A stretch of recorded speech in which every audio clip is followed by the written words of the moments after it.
FR スポーツかけろチェック。さあ筑波バトルではねあんまりいい評価が得られませんでしたから、今度は軍祭に来ましてですね、かけよろ度はいかがかなもんか、この辺をねチェックしてみたいと思います。まずはアメリカカマロです。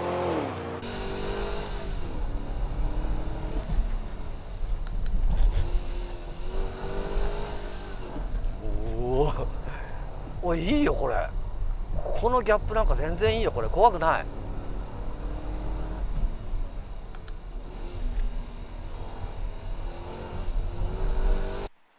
路面の荒れたワインディングステージではギャップへの走破性の良さで好印象。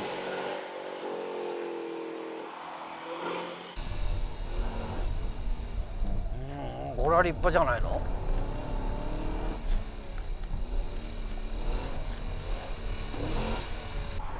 LSD が装着されているだけにトラコンオフでテールスライドに持ち込みたいところだが制御が入ってしまう。これだけトルクあったらやっぱり制御切りたいな。切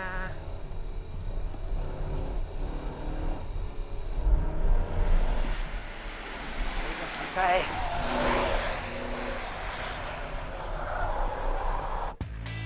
完成度高い。何が高いかってそのシャーシバランスなんですよ。シャーシバランスって、合成もちゃんと出てるし、ステアリングフィールもいいし、サスペンションもいいし、アメ車っていう先入観がない。乗ったらこうボヨンボヨンとした動きかなと思ったら、ヨーロッパっぽいこうカチッとした足でカチッとしてるんだけどちゃんとこう吸収してるっていうね、すごく完成度は高いと思う。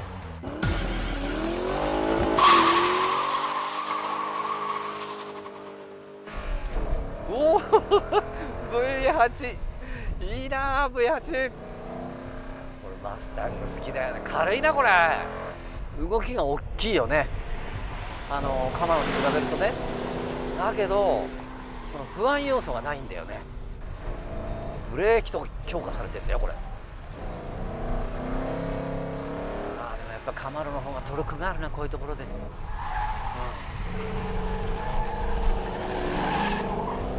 こういう2足で踏んでってケツが出てくれるようなところがカマロの方がやっぱりいいけど、マニュアルだから面白さはこっちの方が面白いかな。これも制御入るね。これはねパワーで言ったらアメリカンパワーって感じはカマロですよ。ただやっぱこうマニュアルだからこっちの方が本当になんかこういい汗かきに来たなっていうのはマスタングですよ。これはね本来持ってるアメリカンなこうボヨーンボヨーンっていう大きな船に乗ってるような動きですね。ただそれが怖いかっていうとそうでもない。割とこうしっとりしてるから穏やかなボヨーンボヨーンですね。でパワーがねやっぱりねもうちょっとあってほしいなっていう感じ。さあそれでは韓国が生んだジェネシス2リッターターボね、210馬力ですけれども、これタービンも書いてます。足回りも書いてます。フランも書いてます。ということでライトチューンですね。ライトチューンの韓国製の FR、どんなもんか行ってみたいと思います。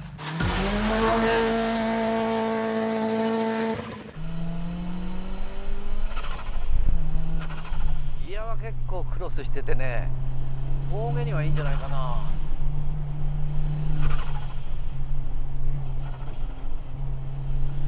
今の立体交差のねギャップなんかでも割といい方ですよこれ。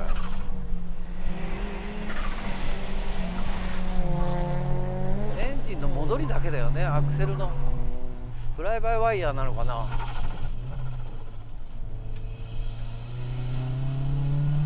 動きはいいな。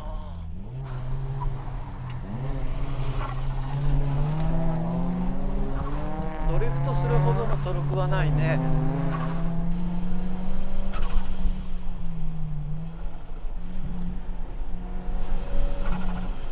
こういう峠にはギア比合ってるね。筑波だと絶対その足んなかったんだけどね。韓国恐るべし。シルビアよりもそのボディの作りとしてはちゃんとしてると思いますよ。ステアリングフィールもね、シルビアは安っぽいんですけどこれはねカチッとしてて、ただやっぱりそのエンジンだとか6000で頭打ちとかね、あとはそのギア比かな、ギア比に対してトルクだとかパワーが、これからっていう感じだから、まあベースとしてはねシルビアの13なんかよりは全然いいと思いますよ。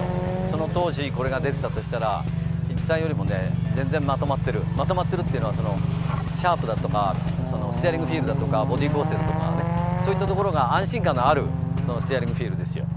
さあモデルチェンジしました。レクサス ISF ね V85 リッターパワーが423馬力、ということでね、どのくらいリアの足回りをね変えて穏やかになったのか、まあ、最初これ出た時はね S2000 みたいな車でピクピクして危なかったんですけど、穏やかになったかどうかその辺をチェックしてみたいと思います。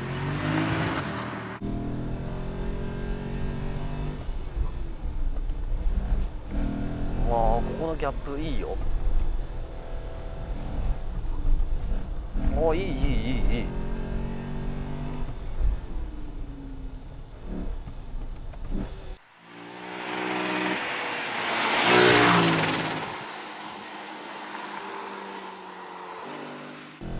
早い。もう駆け抜けてる。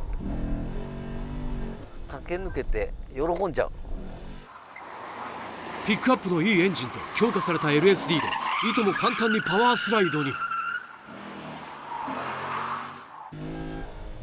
もう喜んじゃう。駆け抜ける喜んでるよ。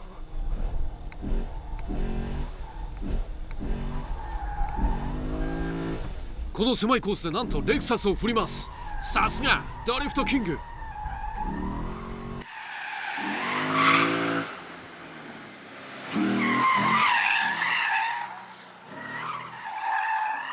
本当に変わった。トヨタが作った高級 S2000、高級車、BMW M3 対向車みたいな感じに、ね、なってきましたよ。すごく穏やかになってリアが来る時にインフォメーションがあって戻る時のインフォメーションもちゃんと今ありますよ。だからこれだったら今一発しか乗ってないんだけどもう一回行こうかなっていう気になっちゃったぐらいこれはすごくまとまりがある。さあ駆け寄ろになんと18年前の E500 メルセデスが登場しまして、これね割とメルセデスファンには人気あるんですよこの E500 は。でこの形がねこのオーバーフェンダーでさらに E600 にボアアップしてます。 E500 行ってみたいと思います。いいんじゃないの。この辺のギャップも悪くないですよ。バタバタしてるけどまあ重いからしょうがねえかっていう感じ。悪くはないですよ。重いな。頭重い。面白さはあると思う。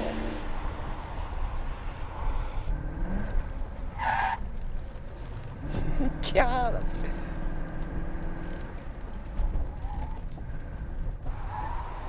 機械式 LSD が装着されているとのことだがかなりお疲れのようです。600馬力っていうあんま感じないな。シートがこうズルズルで肩が抜けてるんですけど。以上5台のチェック走行は終了。駆け寄る評価やいかに。さあ俺流 F1 駆け抜ける喜び、喜びがあったりなかったりという、感じで軍祭終わりましたけれども、メルセデスの E500、これもうちょっとね期待したんですけれどもね、もうちょっと面白いのかなと思ったら割とね400馬力あるのかなっていう感じだったんで、あとは足の進化ですね。なんかこう86みたいにこう進化していってほしかったなっていう感じはするんですけれどもね、これがちょっとこうかわいそうですけれども80点、駆け抜ける喜びはちょっとないかなと。あと、アメ車のねマスタング、カマロに関しては、どっちも、安心感はあるんですね。で本当に一昔前のアメ車と違ってステアリングフィールもしっかりしてるし、ボディ構成もしっかりしてると。で、マスタングの方はねやっぱこうまだアメリカンな、古き良き思いが残ってるかなって。大きなこう船がこうゆさゆさするような。でカマロの方はこうちょっとこうバシッとした今時の、車に仕上がってますね。ただやっぱりオートマっていう音は、あとはパドルシフトもできるんですけれども普通のオートマですね。ということで、ジェネシスも、ちょっとびっくりしたのが韓国製の車でねこんなにベースとしていい車が出てきたんだなっていう、びっくり感はあります。ここからパーツですね、エンジンも6000回転ではなくて7500とか、あとミッション、あとはファイナルですね、こういったものが変えられていければ、駆け抜ける喜びどころかサーキット走っても峠全開で攻めても楽しい車になるんじゃないかな、この3台に関しては90点ベースとして、普通に駆け抜ける喜びを持った車だと。レクサスに関してはですね ISF これはちょっとびっくりしたんですけれども、リアのインフォメーションというのがしっかり来ててインフォメーションがあってリアがテールスライドを始める。でそこにまたちゃんと懐がある、懐の深さがある、ですからドライバーにとってはここが滑り出しだろうな、滑った後こうなるだろうなっていう読みができる車になってますね。ということで、レクサスは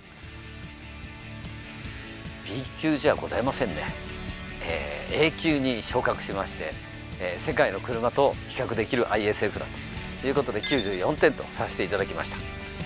オレリオ FR、皆さんはねこういったものをご覧になって、自分なりの駆け抜ける喜び、見つけていってほしいなと思います。